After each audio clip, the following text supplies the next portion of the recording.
Istighfar itu cara paling cepat untuk mengabulkan doa. Semakin tinggi orang istighfar, terbiasa dengan istighfar. Naik kendaraan, di kendaraan dia istighfar. Latihan terus. Dan terbiasa dengan itu. Itu ya Allah.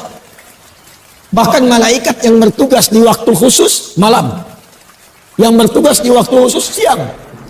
Itu demi adanya waktu ini yang diistimewakan oleh Allah. Itu semua langsung kumpul di waktu itu. Kapankah waktu itu? Nabi menyebutkan ada 2 waktunya. Ada berapa waktunya? Sebentar. Kita belajar waktu dulu dalam Quran ya. Belajar waktu dulu. Mau pilih mana? Pilih yang singkat, cepat. Pilih yang agak detail. Pilih yang detail. Yang singkat, agak detail atau detail? Nah, kita mulai dari awal dulu ya. Yang singkat bagi 2, siang dan malam. Karena itu sering di Quran disebutkan siang dan malam. Quran surah ke-2 dulu Al-Baqarah di ayat 164. Paling kanan sebelah atas di mushaf. Itu pertama kali disebutkan pergantian siang dan malam di Quran. Inna fi khalqis samawati wal ardi wa ikhtilafil laili wal nahar wal fulki allati tajri fil bahri bima yanfa'un nas, dan seterusnya ayat. Al-lail wan nahar. Jadi kalau kita ingin beraktivitas dan ingin memanage waktu, bagi 2 dulu secara umum. Apa yang dikerjakan di siang, apa yang dikerjakan di malam. Nah, batas siang, batasnya itu dari subuh ke maghrib. Saya ulang ya, dari mulai subuh ke maghrib. Jadi dibuka di subuh, berjalan di siang, masuk ke maghrib. Itu batasnya. Jelas? Baik, jadi kalau subuh kita buat pembuka, mulainya masuk ke waktu siang dari duha ke zuhur sampai dengan ke maghrib. Antara zuhur dengan maghrib yang tengah-tengah apa? Saya ulang, antara zuhur dengan maghrib yang tengah-tengah apa? Asar. Itu yang dimaksud Nabi dengan waktu pertengahan di siang hari. Jelas? Ada waktu pertengahan di siang hari, antara siang menuju ke maghrib, tengah-tengahnya asar. Itu yang dimaksud di Al-Bukhari, nomor hadis 555, di hadis Muslim nomor hadis 632. Yata'aqabuna fikum malaikatun bil-laili wa malaikatun bin-nahari yajtami'una fi salatil asri. Karena itu tafsir ulama pada surah Al-Baqarah ayat 238 tentang salatul wusta, salat pertengahan, itu salat asar. Tafsir pertamanya. Yang kedua adalah waktu malam nanti. Malam ke siang, diambil tengahnya. Pembukanya apa? Dari mulai Isya. Karena maghrib itu pembatas. Kemudian mulai ke Isya. Sampai nanti muncul siang kembali. Siangnya masuk ke zuhur. Antara Isya ke zuhur, tengah-tengahnya ada apa? Antara Isya ke zuhur, tengah-tengahnya ada apa? Subuh. Maka tafsir yang kedua, ada waktu pertengahan, langsung disebutkan oleh Nabi, begitu pentingnya sampai malaikat malam berkumpul, malaikat siang berkumpul di waktu pertengahan ini. Wa fi sholatis subuh, di waktu subuh. Hanya yang menarik begini, ada beda antara asar dengan subuh, keistimewaannya. Ada yang sama-sama dimiliki, jadi sama-sama antara subuh dengan asar. Ada yang hanya dimiliki subuh saja, asar tidak. Apa yang sama-sama dimiliki? Teruskan hadisnya. Perhatikan hadisnya. Yajtami'una fi salatil asri wa salatil fajri. Maka para malaikat itu berkumpul menyertai orang-orang yang salat di waktu asar. Kemudian berkumpul pula menyertai hamba-hamba yang ada di waktu fajar subuh. Atau kama qala Rasulullah sallallahu alaihi wasallam, summa yas'aluna ila as-sama'. Kemudian mereka langsung kembali naik ke langit. Lalu diuji oleh Allah.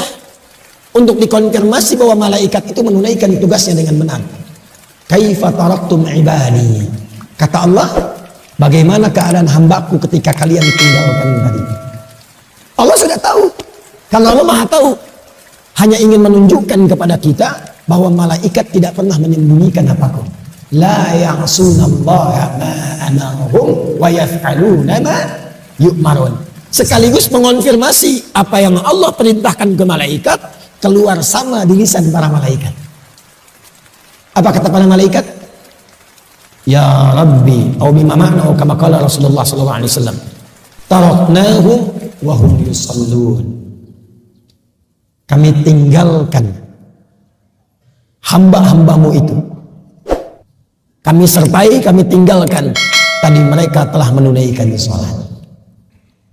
Dan ketika malaikat melaporkan itu secara live, waktu asar dan waktu subuh, hamba yang disertai itu sedang sholat, maka Allah kemudian, perhatikan ini yang paling penting, menegaskan pemberian rahmat dan ampunannya kepada hamba yang tengah menunaikan sholat yang dilaporkan oleh malaikat itu. Karena itu sholat subuh itu penting, sholat asar itu penting. Karena itu termasuk waktu yang paling gratis ketika digunakan yang bisa mendatangkan rahmat Allah Subhanahu wa Ta'ala. Dan pada saat itulah malaikat mengaminkan apa yang dimintakan oleh hamba-hamba itu. Langsung mengaminkan. Sedangkan hadis lain mengatakan, "Faman wafaqa ta'minuhu ta'minal malaikati, ghufira lahu ma taqaddama min dzambi." Yang aminnya bersamaan dengan malaikat, minta diaminkan. Atau dalam sholat kita amin, malaikat amin. Langsung dapat bonus. Bukan hanya dikabulkan doanya, tapi langsung mendapatkan ampunan Allah Subhanahu wa Ta'ala. Jadi keutamaan waktu subuh itu yang pertama, mempercepat datangnya ampunan Allah Subhanahu wa Ta'ala. Maaf, pilih mana? Dapat harta 100 miliar atau dapat ampunan Allah? Tak ada yang ketiga, cuma dua saja ini. Dapat harta 100 miliar atau dapat ampunan Allah? Pilih mana? Oh, masa suaranya lemah sekali. Ampunan Allah. Oh, ini tidak pede, ini ada sesuatu itu. Ingin ampunan Allah tapi sekarang kok mohon maaf tuh. Ada yang meninggalkan Jumat karena ngejar proyek. Ada yang bahkan bekerja yang pekerjaannya bersamaan dengan waktu sholat. Padahal dia tahu dalam sholat bisa mendatangkan rezeki. Nah, subuh itu spesial. Spesial. Karena itulah langsung disebutkan dalam Al-Quran, Allah menegaskan tentang keutamaan ini. Quran surah 17 ayat 78. Aqimis salata liduluki syamsi ila ghasaqil laili. Tunaikan salat dengan benar dari mulai tergelincir matahari. Zuhur dulu disebutkannya sampai ke malam tiba, sampai ke isya. Zuhur, asar, maghrib, isya. Ini standar. Tapi subuh diakhirkan. Subuh urutannya diakhirkan. Wa qur'anal fajr. Inna qur'anal fajri kana mashhuda. Perhatikan. Yang 4 disebutkan sholat. Tapi yang subuh, redaksinya oleh Al-Quran ditegaskan dengan nama Quran. Quran, bukan hanya sholatnya. Ternyata yang penting di waktu subuh, itu bukan hanya sholatnya, tapi semua bacaan yang disampaikan di waktu subuh, langsung dipersaksikan. Kalau doa dikabulkan, kalau istighfar diampuni, kalau minta rahmat diberikan. Itu subuh. Karena itulah ada orang-orang yang berburu waktu subuh karena tahu waktunya. Oh, ini jam 4.45 di Sumatera Barat. Maka dia bangun karena tahu waktu, dia siapkan jam 3 bangun. Ada yang setengah 4. Jadi 4.45 adzan, jam 3 sudah bangun. Karena tahu ada waktu yang istimewa. Bahkan dia kejar menjelang subuh. Ada waktu menjelang subuh, itu disebut sahar namanya. Misal, subuh 4.45, 15 menit sebelum subuh, itu disebut dengan saharun, sin, ha, ra. Jamaknya disebut dengan ashar. Ini di sini saya mau berikan rahasia. Tapi ini di antara kita saja. Jangan bilang-bilang ya. Di sini aja. Ya. Bu.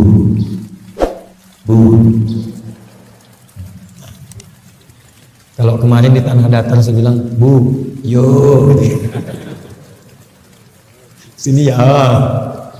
Bu. Nah, nampak lah bilangnya. Waktu sahar, waktu ashar, itu diistimewakan oleh Quran dengan satu amalan yang bila itu dikerjakan bahkan disifati oleh Quran sebagai penghuni taman surga yang sedang beraktivitas di bumi. Jadi ada calon penghuni taman surga, Jannatun Uyun, sedang beraktivitas di bumi. Dia tinggal nunggu meninggalnya aja untuk pulang. Salah satu aktivitasnya apa? Dia sering beristighfar di waktu sahar. Itu ada di Quran surah 51 Ad-Dariyat di ayat ke-18. Wabil ashari hum yastaghfirun. Dan mendekat ke waktu subuh, mereka ingin duluan mengejar rahmat Allah berupa ampunan Allah Subhanahu wa taala. Karena hadisnya qudsi. Hadis qudsi. Yanzilu Rabbuna tabaraka wa ta'ala fi thuluthil akhir min al-lail. Fayaqulu ya ibadi. Itu setiap datang waktu sahar, Allah menyampaikan, hei hamba-hambaku, siapa yang minta, aku berikan. Siapa yang berdoa, aku kabulkan. Dan siapa yang memohon ampunan kepadaku, faman istaghfara liya ghafartu lah, aku ampuni sekarang dosa-dosa. Apa rahasia yang ingin saya bagi? Gini, Bu, Ibu kalau saya beri pilihan, Ibu pilih mana? 1 miliar atau kalimat istighfar? Betul. Awas nanti dimarahi bapak pulang dari sini. Kenapa kau ambil 1 miliar? Kalau ada pilihan, termasuk dunia dan seisinya, pilih istighfar. Pilih istighfar. Karena kemuliaannya 2. 1, istighfar itu memberikan jaminan langsung dari Allah kepada kita untuk menjadikan semua yang Allah titipkan kepada kita semua berkah dan bernilai baik. Yang kedua, istighfar itu cara paling cepat untuk mengabulkan doa. Semakin tinggi orang istighfar, terbiasa dengan istighfar, naik kendaraan, di kendaraan dia istighfar, latihan terus, dan terbiasa dengan itu. Itu ya Allah mustajab doanya. Kadang-kadang belum minta sudah diberi. Cepat sekali. Makanya istighfar itu mahal sekali. Dan para ulama sudah tahu ini. Makanya mereka sering diantara wiridnya itu istighfar. Dan zikir kita pertama ba'da sholat itu, Assalamualaikum warahmatullah, Assalamualaikum warahmatullah. Bukankah istighfar? Astagfirullah, astagfirullah, astagfirullah. Allahumma antas salam wa minkas salam tabarakta ya dzal jalali wal ikram. Istighfar. Karena menghadirkan berkah, menggugurkan dosa, mempercepat jawaban doa. Itu istighfar. Karena itulah orang-orang mengejar waktu subuh itu mempersiapkan sebelum subuh dengan istighfar. Itulah kemuliaan subuh. Jadi kemuliaan subuh itu selain mempercepat terkabulnya doa, kalau ingin cepat doanya dikabul, bangun sebelum subuh. Isi dengan istighfar. Itu rahasianya. Makanya 2 rakaat sebelum subuhnya pun sunnahnya itu lebih baik daripada dunia dan seisinya. Raka'atul fajri khairum minad dunya wa ma fiha. Sebab untuk apa dapat dunia dan seisinya kalau tidak mendapatkan ampunan Allah Subhanahu wa taala? Untuk apa?